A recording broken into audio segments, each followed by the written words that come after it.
Linear regression case क्या होता है कि जब हमारा लीनियर रिग्रेशन हम फाइंड कर रहे होते हैं, हम कैलकुलेट कर रहे होते हैं, तो हम उसमें केस देते हैं, हमें कंडीशन दे देते हैं, उसके हिसाब से हमें हमारा लीनियर रिग्रेशन फाइंड करना होता है। ठीक है, तो इस सिचुएशन में केस क्या है कि हमें ड्यूरेशन प्लस एवरेज पल्स का यूज़ करना है हमारी कैलोरी बर्नेज को प्रेडिक्ट करने के लिए। ठीक है, तो हम पहले एक लीनियर रिग्रेशन टेबल बनाएंगे एवरेज पल्स और ड्यूरेशन को एक्सप्लेनेटरी वेरिएबल मान के। ठीक है, तो अब क्या है, हम उसमें लाइब्रेरी इंपोर्ट कराएंगे पैंडास। ठीक है, और हमारे स्टैट्स मॉडल के नाम से stats model formula dot API जो हमने पहले बात की थी एस एम एफ के थ्रू के एज एस एम एफ हमने उसे इंपोर्ट कराया था, वैसे ही हम उसे इस वाले में इंपोर्ट कराएंगे। ठीक है, हम उसमें हमारा फुल हेल्थ डेटा को लेंगे और उसमें P D dot read C S P करेंगे जो कि डेटा को रीड करने का काम करेगा। ठीक है, फिर हम उसे मॉडल में लिखेंगे हमारा एस एम एफ जो हमारी लाइब्रेरी हमने इंपोर्ट कराई थी स्टैट्स मॉडल वाली dot O L S. O L S जो है, ओ एल एस एक फंक्शन है जो हमारे इस डेटा में काम आएगा। ठीक है, जिसमें क्या है, हम कैलोरी बढ़ने और एवरेज पल्स प्लस ड्यूरेशन को के बीच की रिलेशनशिप अदा करेंगे कि जो कैलोरी बढ़ने है उसके रिलेशनशिप एवरेज पल्स और ड्यूरेशन के एडिशन में किस हिसाब से उनका रिलेशन सेट होता है। ठीक है, हम डेटा में हमारे ले लेंगे हमारा फुल हेल्थ डेटा। ठीक है, हम उसमें फिर रिजल्ट्स जो है रिजल्ट्स में रखेंगे हम मॉडल डॉट फिट कि मॉडल जो है किस तरीके से फिट हो रहा है हमारे रिजल्ट्स के अंदर। फिर हम उसमें क्या है प्रिंट करा देंगे रिजल्ट डॉट समरी, मतलब क्या है जो रिजल्ट आया उसको एक समराइज करके उसे प्रिंट करा देंगे। तो इस हिसाब से हमें नीचे आपको एक इमेज दिख रही होगी, उस हिसाब से हमें हमारा आउटपुट मिल जाएगा। उसमें आपको नीचे येलो बॉक्स में एक कोएफिशिएंट के नाम से एक बॉक्स है जो इसमें आपको आपका इंटरसेप्ट एवरेज पल्स और ड्यूरेशन दिख रहा होगा।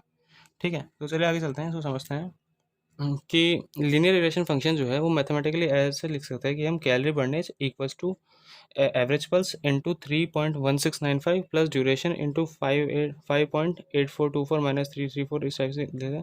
अब क्या है, हमने इन्हें क्या है जो पॉइंट वाली वैल्यूज है हमने राउंड फिगर में लिख लिखेंगे। ठीक, राउंड फिगर में लिखने के बाद हमारे पास जो वैल्यू आएगी वो होगी calorie burn equals to average pulse into 3.17 plus duration into 3.84 minus 334.52। ठीक है, अब क्या है, हम लीनियर रिग्रेशन को पाइथन के अंदर किस तरीके से डिफाइन कराएंगे।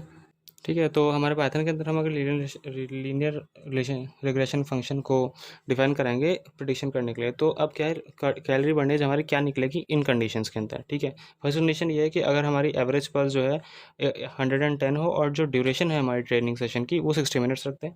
सेकंड कंडीशन ये है कि अगर हमारी एवरेज पल्स 140 हो और ड्यूरेशन ट्रेनिंग की 45 मिनट्स हो। और थर्ड कंडीशन है कि हमारी एवरेज पल्स 175 आ जाए और ट्रेनिंग ड्यूरेशन आ जाए हमारा 20 मिनट्स का। ठीक है, तो इनके हिसाब से हम हमारा वो रिजल्ट देखेंगे। तो उसके लिए हमें क्या है, हम पाइथन कोड यूज़ करेंगे जिसमें हम क्या है, हम पहले हमारा एक फंक्शन डिफाइन कर देंगे प्रिडिक्ट कैलोरी बर्न के नाम से, जिसके अंदर हमारे पैरामीटर्स होंगे एवरेज पल्स और ड्यूरेशन। ठीक है, अब क्या है, हम रिटर्न कराएंगे हमारा जो हमने मैथमेटिकली जो फंक्शन निकाला था, मैथमेटिकली जो हमारा फॉर्मूला निकला था उसका यूज़ करके फिर हमें उसे प्रेडिक्ट मतलब हमें क्या बस प्रिंट प्रेडिक्ट, फिर उसके अंदर हमें एवरेज पल्स और ड्यूरेशन की वैल्यूज प्रेडिक्ट डाल देनी है। उसके हिसाब से हमारे पास आंसर आएंगे कि अगर एवरेज पल्स 110 है और जो ड्यूरेशन है 60 मिनट्स, तो हमारी जो है कैलोरी बर्नेज होगी वो 365 कैलोरीज होगी। फिर उसका सेकंड कंडीशन के हिसाब से अगर एवरेज पल्स 140 है और ड्यूरेशन जो है टाइम ट्रेनिंग सेशन की वो 45 मिनट्स हो जाती है, तो हमारी कैलोरी बर्नेज हो जाएगी 372 कैलोरीज। ठीक है, और थर्ड कंडीशन के हिसाब से वो हमारी कैलोरी बर्नेज हो जाएगी 337 कैलोरीज। ठीक है, तो अब क्या है कि कोएफिशिएंट को इसको कैसा एक्सेस मिलता है। ठीक है, अब आप कोएफिशिएंट की तरफ देखेंगे कि जो कैलोरी बर्नेज इंक्रीज हो रही है 3.17 से, अगर एवरेज पल्स जो है वो 1 से इंक्रीज हो रही है, उसमें 1 का इंक्रीमेंट हो रहा है अगर एवरेज पल्स के अंदर, तो हमारी कैलोरी बर्नेज के अंदर 3.17 का इंक्रीमेंट हो रहा है।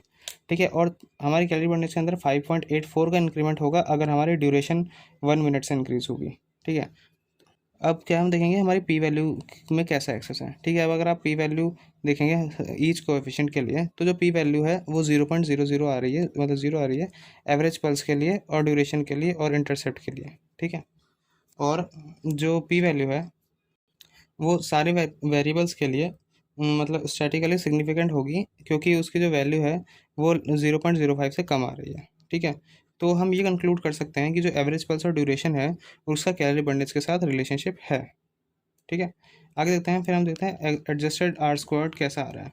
तो उसमें क्या है कि आर स्क्वायर्ड के साथ क्या है, कुछ प्रॉब्लम आ रही है, मतलब अगर एक्सप्लेनेटरी वेरिएबल्स की वैल्यू जो है 1 से ज़्यादा हो, तो क्या जो आर स्क्वायर्ड है उसकी वैल्यू क्या है वेरिएबल्स के साथ साथ बढ़ जा रही है। जैसे जैसे हम वेरिएबल्स बढ़ाते जा रहे हैं उसकी वैल्यू भी बढ़ती जा रही है और वो कम नहीं हो रही है, किसी भी सिचुएशन में उसकी वैल्यू कम नहीं हो रही है। ऐसा इसलिए हो रहा है कि जो हम क्या है, मतलब हमारे डेटा पॉइंट्स की वैल्यू बढ़ते जा रहे हैं, हम डेटा पॉइंट्स ऐड करते जा रहे हैं हमारे लीनियर रिग्रेशन फंक्शन के अराउंड।